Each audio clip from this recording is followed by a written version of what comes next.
Apisa ma Coast Guard e alwora ma Sumba e kar chung' od bura ma Budalangi e kaunti ma Busia omako apisa ariyo mag jolweny ma Uganda UPDF e dhowath ma Sumba kane gitemo mako jolupo mag Kenya e dhowadhno.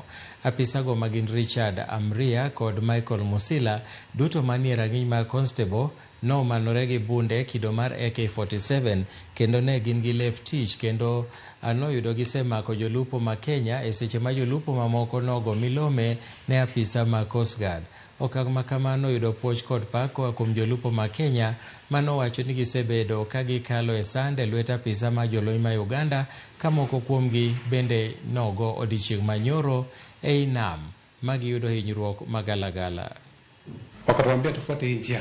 Mimi nikafuata hiyo njia mbio kama tunaenda. Ule mwingine akanifikia anasema unataka kutoroka na hizi maboti? Nikamwambia hapana, mmetusema tuende Maninga, nikakubali tunaenda Maninga. Sasa yule alitaka kwa ile boti mahali pengine naendesha, akanirudisha kwa boti yao.